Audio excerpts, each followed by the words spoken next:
आज हम लोग इनऑर्गेनिक केमिस्ट्री क्लास 11th में पीरियोडिक टेबल का अगला लेक्चर पढ़ने जा रहे हैं, यानी कि थर्ड लेक्चर। इससे पहले 2 लेक्चर हो चुका है, यानी कि इससे पहले वाले लेक्चर में हम लोग ने न्यूलैंड्स के अष्टक नियम के बारे में पढ़ा था। ठीक, उसके बाद जैसे जैसे बोले थे कि समय बढ़ता गया, अलग अलग अपना वैज्ञानिक आए, अपना मत दिए, सिद्धांत दिए और अलग अलग तरीका से तत्वों का वर्गीकरण किया गया। ठीक, तो उसके बाद एक अगला वैज्ञानिक है जिसका नाम है Lothar Meyer.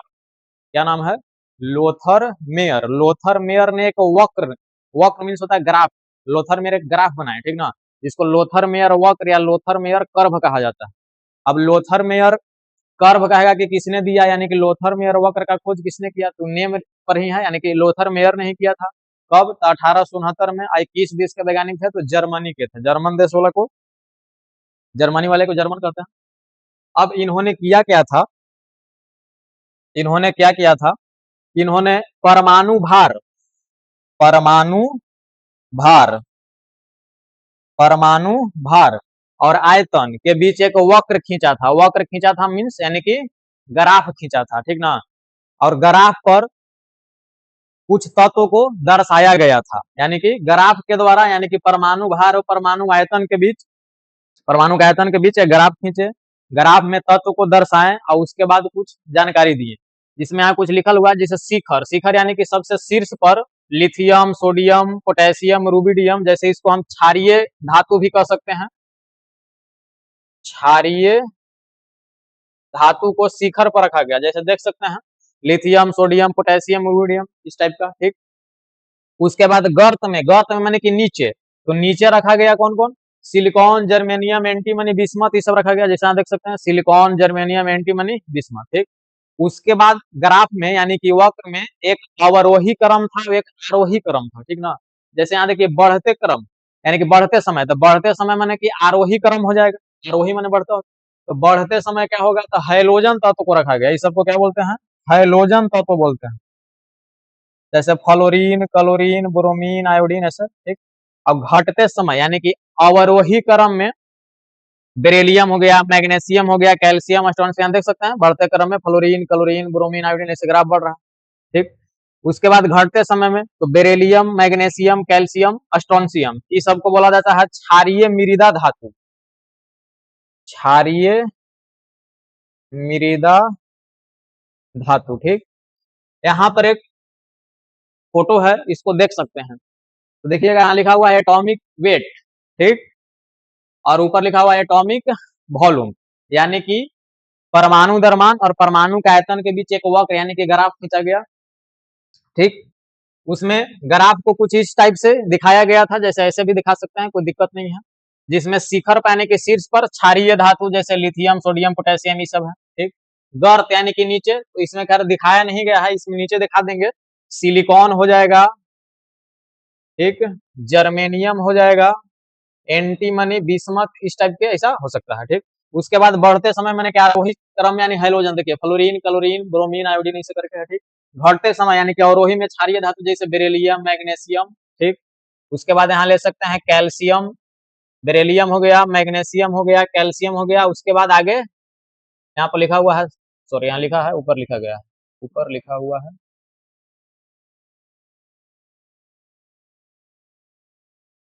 Beryllium, magnesium, calcium, strontium, इस सब टाइप के आगे लिखा हुआ है। ठीक ना, तो फिर से बता दे रहे हैं लोथर मेयर वक्र क्या है, तो लोथर मेयर वक्र किसने दिया, तो लोथर मेयर ने दिया। कब दिया, तो 1869 में दिया। किस देश के वैज्ञानिक थे, तो जर्मनी के थे। इन्होंने अपना सिद्धांत में, नियम में क्या बताया था, तो इन्होंने परमाणु भार और परमाणु आयतन के बीच एक वक्र बनाया, मैंने ग्राफ खींचा था। ठीक, इस ग्राफ में शीर्ष पर क्षारीय धातु को रखा गया था, गर्त में सिलिकॉन, जर्मेनियम, एंटीमनी, बिस्मथ, इस सबको रखा गया। इसको उप धातु बोल सकते हैं, क्या बोल सकते हैं, उप धातु बोल सकते हैं, जैसे यहाँ लिखा हुआ मेटलवाइड धातु बोल सकते हैं। ठीक, उसके बाद बढ़ते समय में, बढ़ते समय मैंने कि आरोही क्रम में, तो आरोही क्रम में हाइलोजन तत्व को रखा गया है, जैसे फ्लोरीन, क्लोरीन, ब्रोमीन, आयोडीन, इस प्रकार के। और उसके बाद घटते समय में, घटते समय में क्षारीय मृदा धातु जैसे बेरिलियम, मैग्नीशियम, कैल्शियम, स्ट्रोंशियम, ये सब ग्राफ में यहाँ या यहाँ देख सकते हैं। ठीक, अब बात क्या है कि इनका भी नियम तो कोई खास है नहीं, इनका भी नियम बहुत दिन तक नहीं चला, ठीक ना, कहने का मतलब कि इस टाइप से सभी तत्वों का वर्गीकरण संभव नहीं था, सभी तत्वों के बारे में पता नहीं चल पा रहा था, सब तत्व को इसमें बैठाया नहीं जा सकता है, सभी तत्वों का गुण अध्ययन इस तरीका से नहीं किया जा सकता था, मैंने बहुत कठिनाई होने लगा इस वर्गीकरण से। तो इन्हीं का एक आधार लेकर एक अगला वैज्ञानिक आया जिसका नाम है मेंडलीव, ठीक ना, मेंडलीव का आवर्त जो कि आगे पढ़ेंगे कुछ देर के बाद, ठीक ना। तो इन्हीं के आधार लेकर मेंडलीव ने भी एक आवर्त सारणी बनाया जो बहुत दिन तक चला, ठीक ना। तो सबसे पहले लोथर पेयर आप जान गए होंगे। अब लोथर मेयर का दोष क्या हो सकता है, तो दोष वही है कि लोथर मेयर वक्र के आधार पर सभी तत्वों का वर्गीकरण संभव नहीं था, यानी कि सब तत्वों के गुण के बारे में अध्ययन करना कठिन हो रहा था, आसानी नहीं हो पा रहा था, संभव नहीं हो पा रहा था, जिसके चलते इनके नियम को हटा दिया गया। लेकिन अब यहाँ से कुछ बढ़िया बात भी 2-3 को निकला था। यहाँ से एक बढ़िया बात निकला कि इससे आखिर ठीक है लोथर मेयर वर्गीकरण किए 1869 ईस्वी में, तो ठीक है ऐसा वर्गीकरण किए, तो इसमें कुछ बात तो बताए होंगे, यानी कुछ ना कुछ तो जरूर निष्कर्ष निकलने होगा, थोड़ा सा भी कुछ ना कुछ सही बात मिलल होगा एकरा में जो कि आगे काम देवे अगला वैज्ञानिक के लिए, ठीक ना। तो यहाँ से निष्कर्ष ही निकला था कि तत्वों का जो भौतिक गुण होता है, ठीक, तत्वों का जो भौतिक गुण होता है, लोथर मेयर का निष्कर्ष, लोथर मेयर का निष्कर्ष, निष्कर्ष, तो इनका निष्कर्ष क्या था कि जो तत्वों का भौतिक गुण होता है वो परमाणु भार के आवर्त फलन होता है। फिर से लोथर मेयर के वक्र से, लोथर मेयर के कर्व से निष्कर्ष हम लोग के बीच क्या आया था, तो इनका निष्कर्ष था, इससे जो निष्कर्ष निकला था उसमें बात बताया गया था कि कोई भी तत्व है उसका जो भौतिक गुण होता ना है से परमाणु द्रव्यमान पर निर्भर करता है, यानी कि परमाणु द्रव्यमान के आवर्त फलन होता है।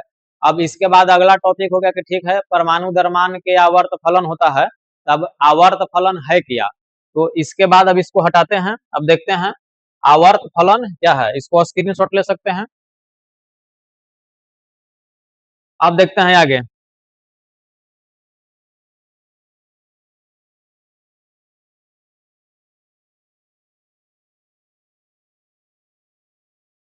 इनका निष्कर्ष क्या था, तो निष्कर्ष था तत्वों का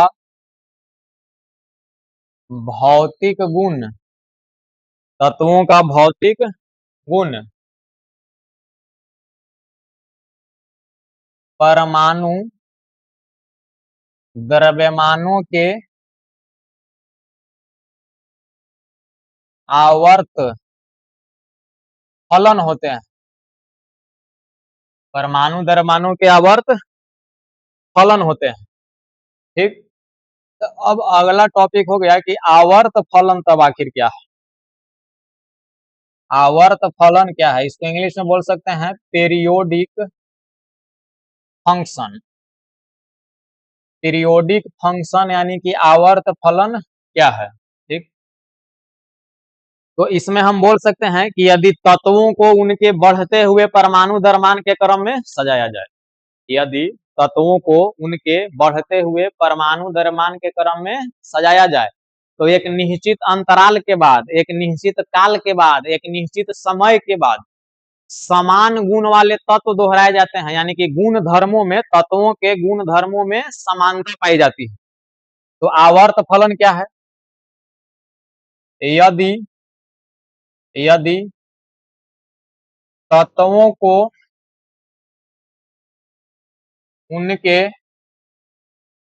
बढ़ते हुए, यदि तत्वों को उनके बढ़ते हुए परमाणु द्रव्यमान के क्रम में सजाया जाए, परमाणु द्रव्यमान के क्रम में सजाया जाए, सजाया जाए तो एक निश्चित अंतराल, एक निश्चित अंतराल के बाद गुण धर्मों में, एक निश्चित अंतराल के बाद गुण धर्मों में समानता पाई जाती है, समानता पाई जाती है। तो यही बात है। तो लोथर मेयर का वक्र क्या है? तो लोथर मेयर ने परमाणु भार और परमाणु आयतन के बीच एक कर्व यानी कि एक ग्राफ खींचा, ठीक। उसमें तत्वों को उन्होंने सजाया, ठीक। लेकिन उस तरीका से तत्वों का वर्गीकरण करना संभव नहीं था, बहुत दिक्कत हो रहा था, ठीक। तो लोथर मेयर के वक्र से आखिर निष्कर्ष क्या निकला? तो निष्कर्ष निकला कि तत्वों का जो भौतिक गुण होता ना है वो परमाणु दरमाणु के आवर्त फलन होता है। यही एक बढ़िया बात वहां से निकला, ठीक। अब अगला बात हो गया कि ठीक है आवर्त फलन तो क्या है? तो आवर्त फलन यानी कि पीरियोडिक फंक्शन क्या है?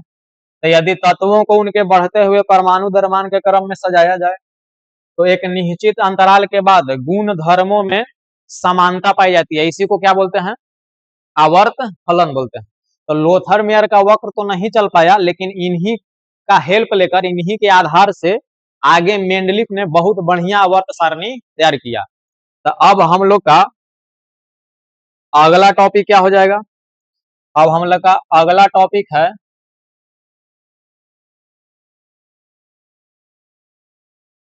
मेंडलिफ का आवर्त सारणी।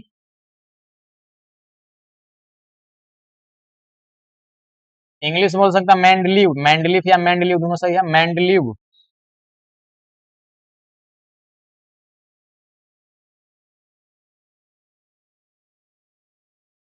पीरियोडिक टेबल यानी कि मेंडलीफ का आवर्त सारणी।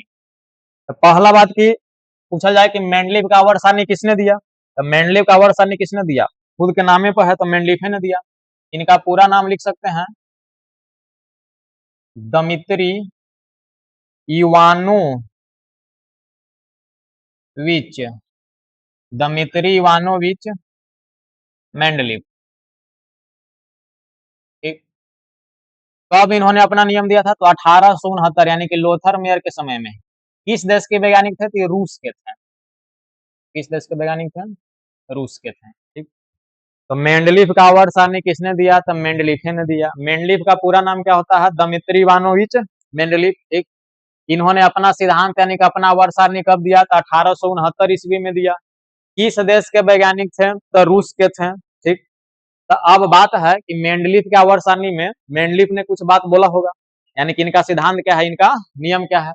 तो इनका नियम था कि इस सिद्धांत के अनुसार हम बोल सकते हैं कि तत्वों के भौतिक एवं रासायनिक गुण, तत्वों के भौतिक एवं रासायनिक गुण परमाणु भारों या परमाणु द्रव्यमानों के आवर्त फलन होते हैं। यानी कि लोथर मेयर से जो निष्कर्ष निकला था ना, उसी के आधार पर मेंडलीफ का सिद्धांत है, यानी कि आवर्त सारणी का नियम है। तो हम बोल सकते हैं कि मेंडलीफ के आवर्त सारणी के नियम के अनुसार तत्वों के भौतिक एवं रासायनिक गुण उनके परमाणु द्रव्यमानों के आवर्त फलन होते हैं।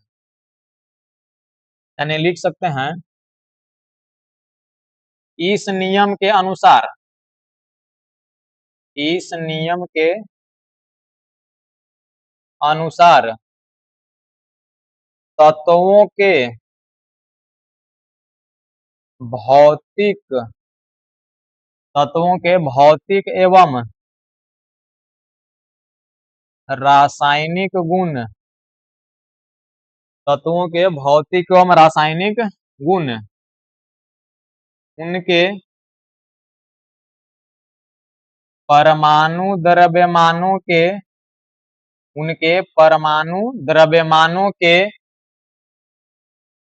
आवर्त फलन होते हैं, उनके परमाणु द्रव्यमानों के आवर्त फलन होते हैं। यही है मेंडलीफ के आवर्त सारणी का नियम। लेकिन इसको हम एक और तरीका से बोल सकते हैं, बोल सकते हैं कि मेंडलीफ ने तत्वों को बढ़ते हुए परमाणु द्रव्यमान के क्रम में सजाकर बतलाया। मेंडलीफ ने तत्वों के बढ़ते हुए परमाणु द्रव्यमान के क्रम में सजाकर बतलाया कि एक निश्चित अंतराल के बाद या एक निश्चित समय के बाद समान गुण वाले तत्व पाए जाते हैं। काहे कि आवर्त फलन का अर्थ वही होता है, आवर्त फलन का अर्थ अभी बताया गया, पीरियोडिक फंक्शन क्या है। तो एक निश्चित अंतराल के बाद गुण धर्मों में समानता पाई जाती है। तो मेंडलीफ का आवर्त सारणी क्या है? तो इस नियम के अनुसार तत्वों के भौतिक एवं रासायनिक गुण उनके परमाणु द्रव्यमानों के आवर्त फलन होते हैं। यही नियम को अगर दूसरा तरीका से हम बोलना चाहते हैं तो हम बोल सकते हैं कि मेंडलीफ के अनुसार यदि तत्वों को उनके बढ़ते हुए परमाणु द्रव्यमान के क्रम में सजाया जाए तो एक निश्चित अंतराल के बाद समान गुण वाले तत्व पाए जाते हैं। ठीक, ये हो गया मेंडलीव के आवर्त सारणी का नियम। ठीक, अब यहां से कुछ याद करने वाला बात रीमार्क लिख देते हैं, ध्यान देना है। यहां से 2-3 को पॉइंट याद कर सकते हैं। पहला बात है कि मेंडलीव को आवर्त सारणी का जनक कहा जाता है जी। आवर्त सारणी का जनक पूछा जाए कि आवर्त सारणी का जनक यानी कि फादर ऑफ पीरियोडिक टेबल किसे कहते हैं? आधुनिक आवर्त सारणी नहीं, ध्यान में रखिएगा, कंफ्यूजन रहता है। आधुनिक यानी कि मॉडर्न, जो कि बाद में पढ़ेंगे, आगे पढ़ेंगे। आधुनिक यहाँ पर नहीं लगा, सिर्फ आवर्त सारणी। तो आवर्त सारणी का जनक किसे कहते हैं? तो आवर्त सारणी का जनक मेंडलीफ को कहते हैं। अब क्यों कहते हैं? क्योंकि आवर्त सारणी में मेंडलीफ ने बहुत ज्यादा योगदान दिया था, कि इससे पहले जो वैज्ञानिक आए बहुत कम समय के लिए रहे, ठीक ना, लेकिन इनका जो नियम था कुछ समय तक चला, इनके बात को सही माना गया। हालांकि इनका भी कुछ दोष था, है ना, जो कि आगे पढ़ेंगे, लेकिन इनका नियम कुछ दिनों तक चला। इनका आवर्त सारणी में बहुत ज्यादा योगदान था, जिसके चलते आवर्त सारणी का जनक कहते हैं। तो आवर्त सारणी का जनक कहेंगे, आवर्त सारणी का पिता कहिए, आवर्त सारणी के पापा कहिए, सब एक बात है। तो आवर्त सारणी का जनक किसे कहते हैं? तो मेंडलीफ को कहते हैं। ठीक, उसके बाद दूसरा, मेंडलीफ जब अपना आवर्त सारणी दे रहे थे ना, तो उस समय कुल 63 तत्वों का खोज हो चुका था। कितने तत्वों का खोज हो चुका था?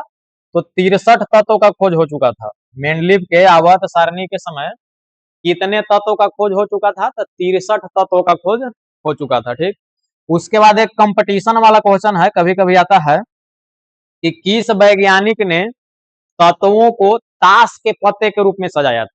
किस वैज्ञानिक ने तत्वों को ताश के पत्ते के रूप में सजाया था? तो मेंडलीफ। ताश का जो पता देखा ना, उस टाइप से तत्व को सजा दिए थे, ठीक ना। तो किस वैज्ञानिक ने तत्वों को ताश के पत्ते के रूप में सजाया था? तो ताश के पत्ते के रूप में सजाया था, तो किसने सजाया था? तो मेंडलीफ नामक वैज्ञानिक ने सजाया था। तो यहाँ से 3 बात याद रहेगा। आवर्त सारणी का जनक किसे कहते हैं? तो मेंडलीफ को कहते हैं। मेंडलीफ के आवर्त सारणी के समय कुल कितने तत्वों का खोज हो चुका था? तो 63 तत्वों का खोज हो चुका था। किस वैज्ञानिक ने तत्वों को ताश के पत्ते के रूप में सजाया था? तो मेंडलीफ ने ही तत्वों को ताश के पत्ते के रूप में सजाया था। ठीक, अब इसके बाद मेंडलीफ के आवर्त सारणी का हम लोग विशेषता पढ़ेंगे, क्योंकि इससे पहले जितना भी पढ़े उनका विशेषता नहीं पढ़े थे, सीधे नियम के बाद दोष पढ़े थे, क्योंकि बहुत कम समय तक चला था। ठीक, लेकिन मेंडलीफ का योगदान आवर्त सारणी में बहुत ज्यादा होने के चलते इनका पहले विशेषता पढ़ा जाएगा। विशेषता पढ़ला के बाद फिर दोष पढ़ा जाएगा। इनका भी दोष है, कि इनका दोष है, तभी इनके नियम को हटा के फिर आया आधुनिक आवर्त सारणी, मॉडर्न पीरियोडिक टेबल, जो कि अभी हम लोग पढ़ते हैं। तो सबसे पहले अगला टॉपिक हम लोग का होगा कि मेंडलीफ के आवर्त सारणी का विशेषता।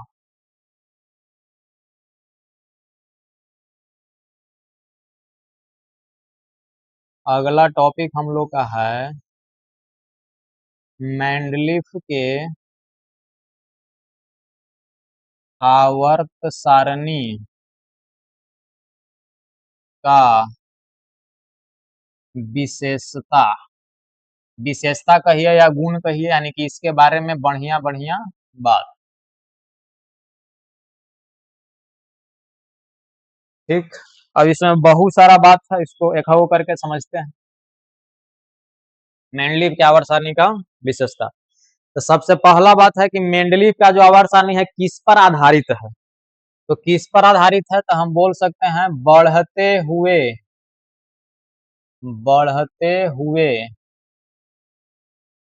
परमाणु द्रव्यमान पर आधारित। बढ़ते हुए परमाणु द्रव्यमान पर आधारित है। बढ़ते हुए परमाणु द्रव्यमान पर आधारित है। तो इससे पहले भी जो था हम लोग पढ़े होंगे, डोबेराइनर का त्रिक नियम, न्यूलैंड्स का अष्टक नियम, तो इन लोग का भी नियम पूछा जाए कि किस पर आधारित है, तो यही आंसर देंगे, बढ़ते हुए परमाणु द्रव्यमान। क्या कि उस समय परमाणु संख्या का खोज नहीं हुआ था। परमाणु संख्या का खोज हुआ 1913 ईस्वी में, और हम लोग जो बात पढ़ रहे हैं अभी 1869 है, मैंने 1913 से बहुत पहले पढ़ रहे हैं, ठीक ना। तो जिसके चलते परमाणु संख्या नहीं, परमाणु द्रव्यमान यूज किया गया था। तो मेंडलीफ का आवर्त सारणी किस पर आधारित है? तो हम बोल सकते हैं बढ़ते हुए परमाणु द्रव्यमान पर आधारित है। ठीक, अब आगे आते हैं। मेंडलीफ ने सबसे पहले तत्वों को वर्ग और आवर्त में बांटा था। किस किस में बांटा था? वर्ग और आवर्त में। मेंडलीफ ने सबसे पहले तत्वों को वर्ग या इसी को क्या बोलते हैं, समूह, इंग्लिश में ग्रुप, ठीक। और दूसरा आवर्त यानी कि पीरियड।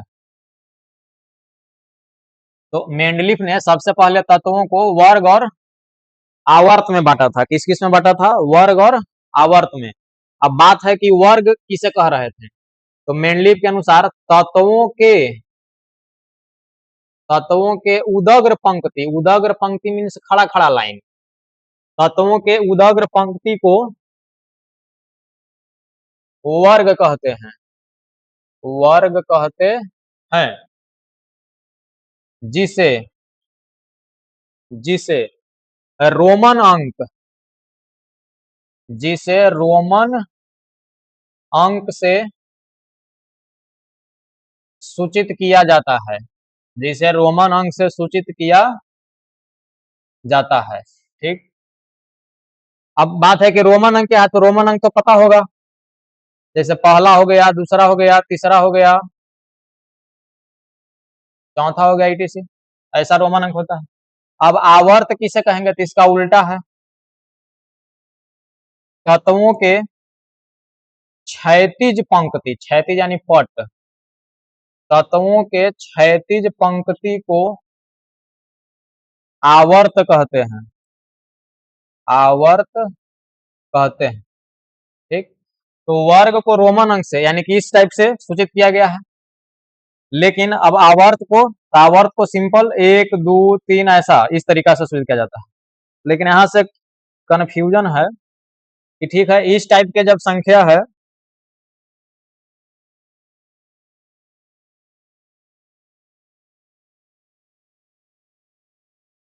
जब इस टाइप का संख्या है तो इसको रोमन अंक बोल रहा है, तो इस टाइप के संख्या को क्या बोलेंगे, क्वेश्चन सुन लीजिए ध्यान से।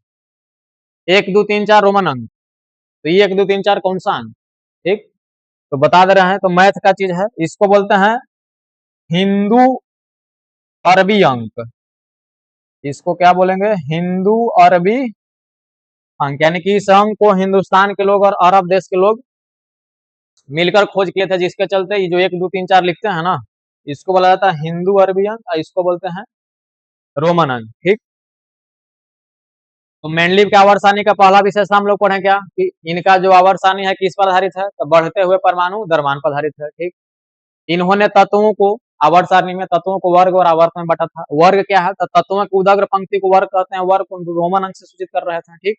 उसके बाद अगला था आवर्त, आवर्त किसे कहेंगे, तो तत्वों के क्षैतिज पंक्ति को आवर्त कहते हैं, आवर्त को हिंदू अरबी अंक यानी 1 2 3 4 इस टाइप से सूचित किया जाता था, ठीक ना। अब इसके बाद यहाँ से क्वेश्चन आता है, कंफ्यूजन वाला क्वेश्चन रहता है कि मेंडलीव के आवर्त सारणी में वर्ग की संख्या कितनी है, अब मेंडलीव के आवर्त सारणी में आवर्त की संख्या कितनी है, तो देखते हैं आगे।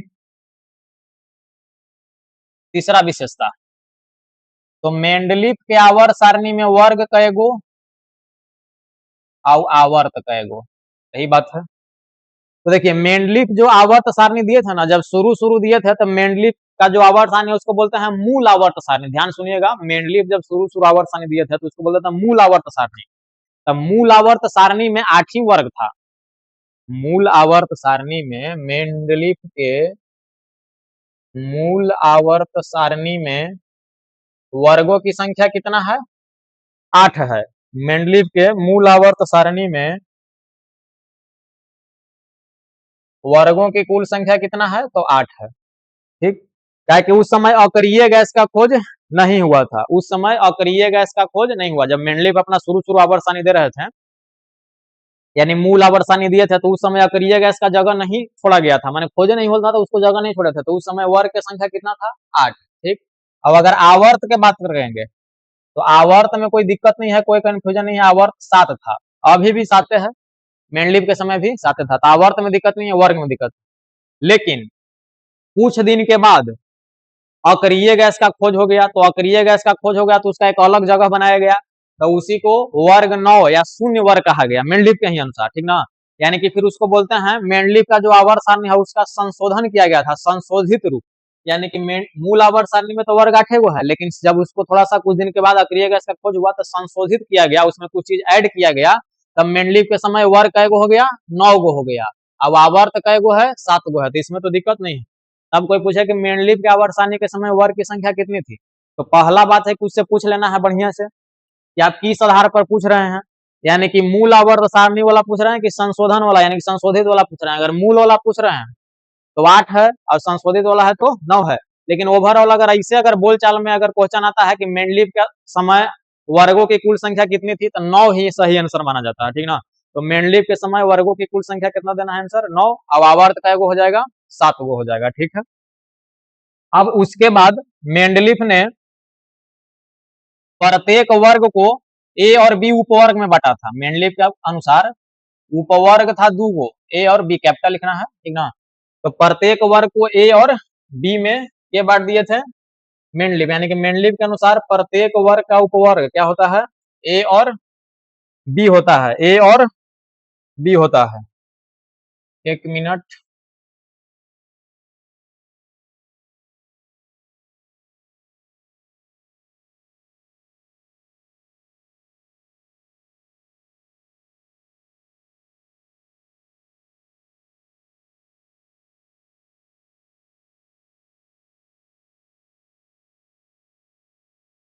थोड़ा सा मेंडलीव का पीरियोडिक टेबल देख लेते हैं।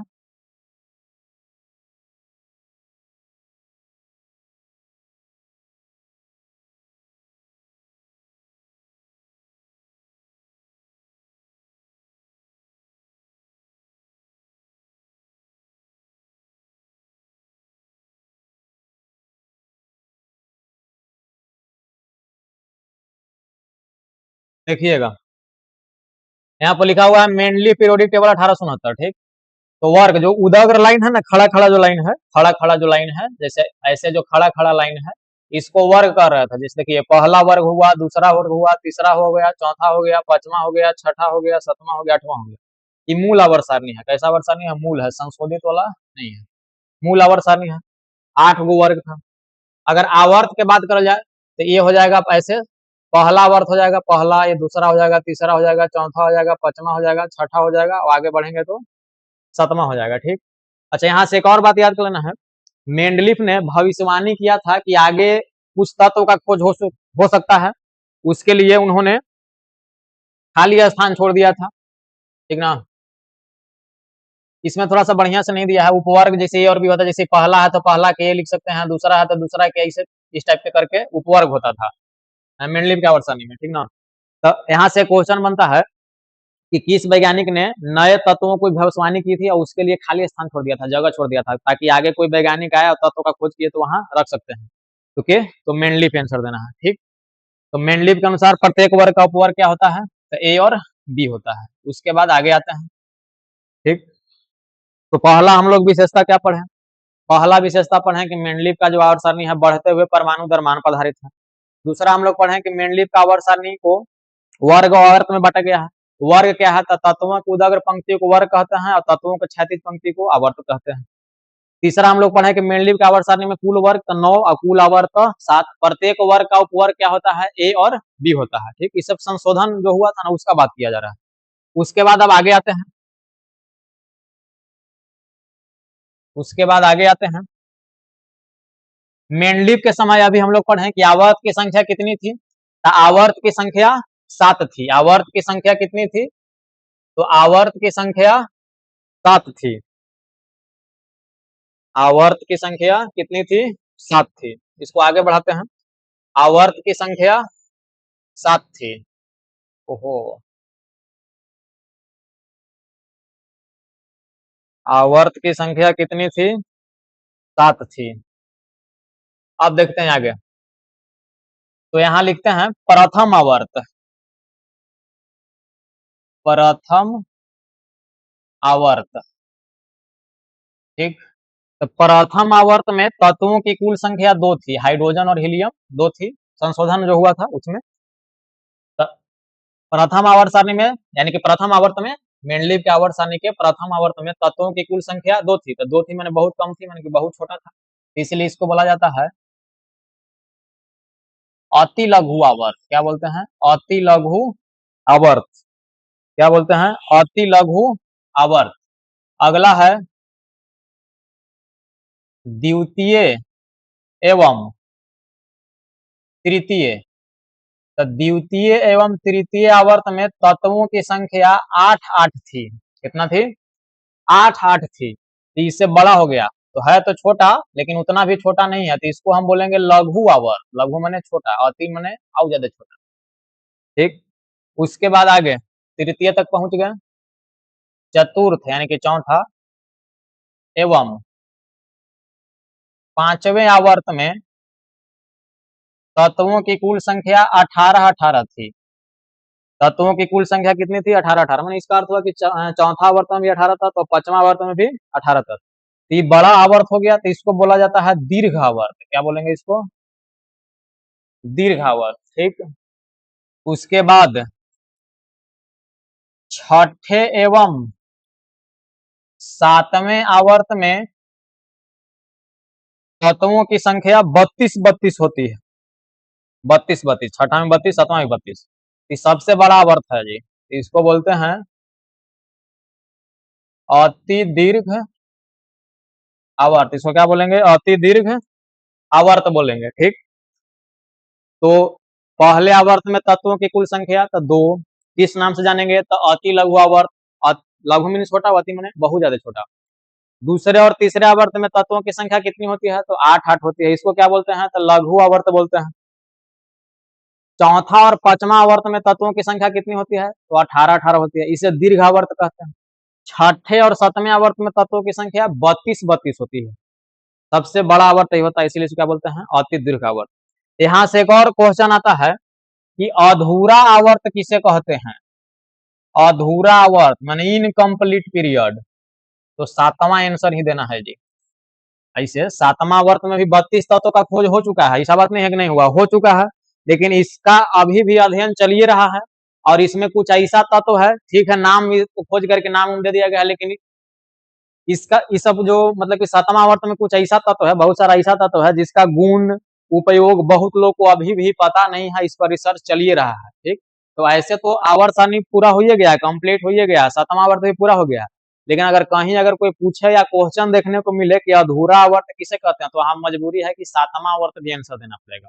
वहां ये ना कहेंगे कि पूरा हो गया है। अब मान लीजिए क्वेश्चन कहीं रहे कि अधूरा आवर्त कौन है, 4, 5, 6, 7, तो वहां ये ना लिखेंगे कि पूरा हो गया है, वहां तो सातवां मारना पड़ेगा। ठीक ना, तो याद कर लीजिएगा कि अधूरा आवर्त किसे कहते हैं, तो सातवां को ही कहते हैं। काहे कहते हैं? इसलिए कहते हैं कि इसमें जो बहुत सारा जो तत्व है जिसका गुण उपयोग अभी तक पता नहीं चल पाया है बढ़िया से, इस पर अभी रिसर्च चलिए रहा है, जिसके चलते अभी भी अधूरा माना जा रहा है। और इसे देखा जाए तो 32 तत्व इसमें है, कोई दिक्कत नहीं है। ठीक, अब इसके बाद हम लोग आगे बढ़ते हैं। तो आगे बढ़ेंगे तो अभी बताया गया कि मेंडलीफ ने नए तत्वों की भविष्यवाणी की थी। ठीक ना, मेंडलीफ ने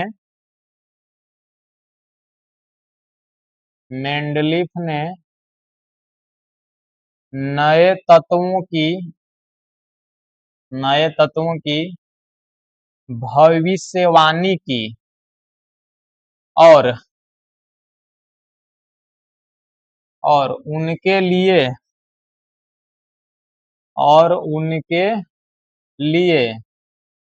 रिक्त स्थान माने कि खाली जगह छोड़ा, रिक्त स्थान छोड़ा। ठीक, जैसे कुछ याद कर सकते हैं हम लोग 2-3 वो एग्जाम्पल के रूप में जो कि काम देगा। जैसे एक तत्व था माने कि एक स्थान छोड़े जिसका नाम दिए थे एक्का एल्यूमिनियम। एल्यूमिनियम नहीं, एक्का एल्यूमिनियम। ठीक, तो उसके स्थान पर एक तत्व का खोज हुआ जिसका नाम है गैलियम। क्या? गैलियम। संकेत क्या लिख सकते हैं? तो Ga, गैलियम। ठीक, उसके बाद एक और जगह ये छोड़े थे एक्का बोरॉन के नाम से, तो उसके जगह तत्व आया था स्कैंडियम। स्कैंडियम संकेत हो जाएगा Sc। एक और ही जगह छोड़े थे एक्का सिलिकॉन के नाम से, एक्का सिलिकॉन। इसके स्थान पर आया था जर्मेनियम। संकेत हो जाएगा Ge, यहाँ Ga गैलियम, Ge जर्मेनियम। ठीक, इस बात को ध्यान रखना है। यानी कि किस वैज्ञानिक ने नए तत्वों की भविष्यवाणी की थी और उसके लिए रिक्त स्थान छोड़ा था? तो मेंडलीफ ने। एक्का एल्यूमिनियम के स्थान पर कौन सा तत्व खोज हुआ था? तो गैलियम। एक का बोरॉन के स्थान पर कौन सा तत्व खोज हुआ था? तो स्कैंडियम। एक का सिलिकॉन के स्थान पर कौन सा तत्व खोज हुआ था? तो जर्मेनियम। ठीक, इतना बात हम लोग पढ़ लिए। अब इसके आगे हम लोग को पढ़ना होगा मेंडलीव के आवर्त सारणी का दोष, दोष या सीमा, यानी ड्रॉबैक्स या लिमिटेशन। तो अगला टॉपिक हम लोग का हो जाएगा मेंडलीव के आवर्त सारणी, मेंडलीव के आवर्त सारणी का दोष या सीमाएं, ऐसा लिख सकते हैं। मेंडलीव के आवर्त सारणी का दोष या सीमाएं, मेंडलीव के आवर्त सारणी का दोष या सीमाएं, जिसमें पहला है हाइड्रोजन का स्थान। पहला क्या है? पोजीशन ऑफ हाइड्रोजन, यानी कि हाइड्रोजन का स्थान। तो देखिए हाइड्रोजन को पहला का ये वर्ग, यानी कि इसको हम बोलते हैं क्षार धातु, ठीक, और सातवां का ये वर्ग, इसको बोलते हैं हैलोजन ग्रुप, हैलोजन वर्ग, या इसके अंतर्गत जो तत्व होता है उसको हैलोजन तत्व कहते हैं। ठीक, तो हाइड्रोजन को पहला के माने क्षार धातु के साथ भी रख सकते हैं, हाइड्रोजन को सातवां के यानी हैलोजन तत्व के साथ भी रख सकते हैं। एखनी दोनों के साथ हाइड्रोजन गुणों में समानता रखता है, जिसके चलते हाइड्रोजन का स्थान निश्चित नहीं है, विवादपूर्ण है, लड़ाई झगड़ा वाला। यहाँ रखे कि यहाँ रखे, पहला में रख दिया गया है तो एकरो में रख सकते हैं। यहाँ से एक और बात याद कर लेना कि इसलिए हाइड्रोजन को आवारा तत्व के नाम से भी जाना जाता है। आवारा तत्व के नाम से किसे जाना जाता है? तो हाइड्रोजन को आवारा तत्व के नाम से जाना जाता है। तो मेंडलीव के आवर्त सारणी में हाइड्रोजन का स्थान विवादपूर्ण है। अभी भी आधुनिक आवर्त सारणी मॉडर्न पीरियोडिक टेबल में भी हाइड्रोजन का स्थान विवादपूर्ण है, इसमें कुछ ज्यादा संशोधन नहीं हो पाया है ना। लेकिन सबसे पहले हम लोग मेंडलीव के आवर्त सारणी का दोष पढ़ रहे हैं, तो हाइड्रोजन का स्थान विवादपूर्ण है। काहे कि हाइड्रोजन को पहिलका के क्षार धातु, सतमा के हैलोजन तत्व के साथ भी रख सकते हैं, दोनों के साथ गुणों में समानता दिखाता है, इसलिए हाइड्रोजन को आवारा तत्व के नाम से भी जाना जाता है। ठीक, उसके बाद दूसरा है समस्थानिकों का स्थान। समस्थानिकों का स्थान, अब समस्थानिक क्या है तो पता होना चाहिए। जैसे कार्बन के 3 समस्थानिक होते हैं, 6, 12, 6, 13 और 6, 14, यानी कि वैसे तत्व जिनका परमाणु संख्या सेम रहेगा और द्रव्यमान संख्या भिन्न भी रहेगा, तो वैसे तत्व आपस में क्या कहलाते हैं? समस्थानिक कहलाते हैं। ठीक ना। तो अगर मान लो कि समस्थानिक का यूज किया जाए, समस्थानिक को अगर वैल्यू दिया जाए, तो आवर्त सारणी में कार्बन 3 जगह होना चाहिए। एक का द्रव्यमान 12 होना चाहिए, एक का द्रव्यमान 13 होना चाहिए, एक का द्रव्यमान 14। जैसे हाइड्रोजन का भी 3 समस्थानिक होता है, 1H1, 1H2 और 1H3, यानी कि परमाणु संख्या सेम और द्रव्यमान संख्या भिन्न भिन्न, तीनों आपस में क्या है? समस्थानिक है। तो इस हिसाब से हाइड्रोजन भी 3 जगह चाहिए, द्रव्यमान 1 हो, 2 हो, 3 हो। तो यहाँ पर यानी कि मेंडलीव के आवर्त सारणी में समस्थानिक का भी कोई स्थान नहीं है, क्या कि समस्थानिक का अर्थ होता है परमाणु द्रव्यमान भिन्न भिन्न होना और परमाणु संख्या समान होना। तो ऐसा कोई व्यवस्था नहीं किया गया था। ठीक, उसके बाद आगे आते हैं। तीसरा इनका दोष था ना कि समान गुण वाले तत्वों को, समान गुण वाले तत्वों को अलग अलग वर्गों में रखा, अलग अलग वर्गों में रखा। जैसे देख लेते हैं। जैसे आवर्त सारणी का अर्थ क्या था? तो आवर्त सारणी का अर्थ था, यानी कि जब आवर्त सारणी का वर्गीकरण किया गया था तो हम लोग पढ़े थे कि समान गुण वाले तत्वों को एक जगह रखा गया था। ठीक, तो कोई भी वैज्ञानिक अगर वर्गीकरण कर रहा है तो समान गुण वाले तत्वों को एक जगह रख रहा है ताकि आसानी हो पढ़ने में। ठीक, तो मेंडलीव का एक है कि कभी कभी बीच में गौड़ा दिए थे, जो समान गुण यानी जिसका गुण मैच कर रहा था उसको एक ही वर्ग में रखना चाहिए था, एक ही जगह रखना चाहिए था, लेकिन उनको अलग अलग वर्ग में रख दिया। जैसे सोना एवं प्लेटिनम, एयू और पीटी, सोना एवं प्लेटिनम तत्व है, दोनों का गुण बहुत ज्यादा आपस में मिलता है, तो दोनों को एक ही वर्ग में रखना चाहिए, लेकिन नहीं, आवर्त सारणी में अलग अलग वर्ग में है। ठीक, कॉपर एवं पारा, एखनी दोनों का भी गुण मैच करता है, लेकिन नहीं, एखनियों दोनों का अलग अलग वर्ग में रख दिए। बीए एवं पीबी, बीए एवं पीबी, बेरियम और लेड या सीसा, एक नहीं दोनों का भी गुण मैच करता है, खाने दोनों का अलग अलग रख दिया, तो यहाँ से भी इनका दोष निकल रहा था। ठीक, अब आते हैं आगे, तीसरा के बाद चौथा, मेनलीव का वर्षानी हम लोग पहला पढ़े हैं इससे पहले कि बढ़ते हुए परमाणु द्रव्यमान पर आधारित है। तो इसका अर्थ क्या है कि कम परमाणु द्रव्यमान वाले तत्वों को पहले रखेंगे और ज्यादा वाला को बाद में रखेंगे, तब ना बढ़ते हुए होगा। लेकिन मेनली बीच बीच में क्या किए ना कि ज्यादा परमाणु द्रव्यमान वाला तत्व का पहले रख दिए और कम वाला के बाद में रख दिए, जिसके चलते सीक्वेंस गड़बड़ा गया, यानी दोष हो गया। जैसे कुछ तत्व देख रहे हैं, जैसे में लिख देते हैं पहले,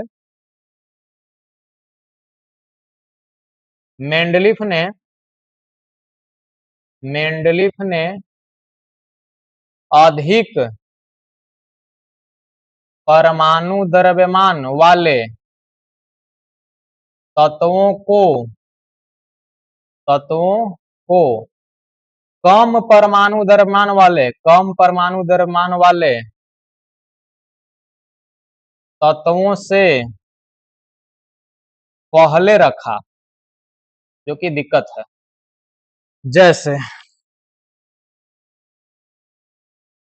जैसे आर्गन एवं पोटेशियम, आर्गन का द्रव्यमान होता है 40 लगभग लिख रहे हैं, अब पोटेशियम का होता है 39। अगर परमाणु संख्या की बात किया जाए तो कोई दिक्कत नहीं, आर्गन होता है 18, अभी होता है 19, तो परमाणु संख्या के अनुसार बढ़ते क्रम में है, जो कि इसके आगे पढ़ेंगे मोस्ले वाला आधुनिक आवर्त सारणी, तो वो सुधार दिए थे, सही हो गया था। लेकिन जो मेंडलीव का आवर्त सारणी है वो द्रव्यमान पर आधारित है, मेंडलीव का जो आवर्त सारणी है वो द्रव्यमान पर आधारित है, बढ़ते हुए द्रव्यमान पर आधारित है। तो आर्गन पहले है और पोटेशियम बाद में है, तो आर्गन का द्रव्यमान 40 और पोटेशियम का हो गया 39, तो इनके नियम के अनुसार पहले पोटेशियम आना चाहिए तब आर्गन चाहिए, 39 के बाद 40, तो ज्यादा वाला का पहले ही रख दिए, कम वाला के बाद में कर दिए, ये भी गड़बड़ हो गया। ऐसा ऐसा बहुत सारा है, जैसे एक और लिख देते हैं, टेल्यूरियम एवं आयोडीन, आयोडीन का लगभग द्रव्यमान होता है 127 और इसका होता है 127 से ज्यादा 127.5, ऐसा लिख सकते हैं। तो बढ़ते हुए परमाणु द्रव्यमान के अनुसार पहले आयोडीन को रखना चाहिए था तब टेल्यूरियम को, लेकिन ना पहले टेल्यूरियम में लिख दिए तब उसके बाद आयोडीन लिखे, यानी कि रखे, ये भी गड़बड़ हो गया। अब उसके बाद एक और दोष है कि मेनलिफ ने धातु एवं अधातु के बीच कोई स्पष्ट विभाजन नहीं रखा, सब एके में था, धातु एवं अधातु के बीच कोई स्पष्ट विभाजन रेखा नहीं है, यही है मेंडलीव के आवर्त सारणी का दोष। ठीक, तो आज हम लोग बहुत सारा पढ़ लिए हैं, इसके बाद हम लोग अगले लेक्चर में यानी कि अगले वीडियो में पढ़ेंगे, इसके बाद हम लोग पढ़ेंगे मॉडर्न पीरियोडिक टेबल, यानी कि आधुनिक आवर्त सारणी। आधुनिक आवर्त सारणी का खोज किसने किया था? मोसले ने किया। मोसले का पूरा नाम हेनरी मोसले, कहाँ के थे? इंग्लैंड के थे। कब खोज किए थे? 1913 में किए थे। उनका जो नियम था, उनका जो वर्गीकरण था, बढ़ते हुए परमाणु संख्या पर था, काहे 1913 ईस्वी तक परमाणु संख्या का खोज हो चुका था। तो अभी जो हम लोग पढ़ते हैं वो आधुनिक आवर्त सारणी ही पढ़ते हैं, उसमें भी एक दो दोष बचा ही बचा है ना, लेकिन उसके बाद कोई सुधारने वाला आया नहीं, जिसके चलते आधुनिक आवर्त सारणी ही अभी हम लोग अध्ययन करते हैं।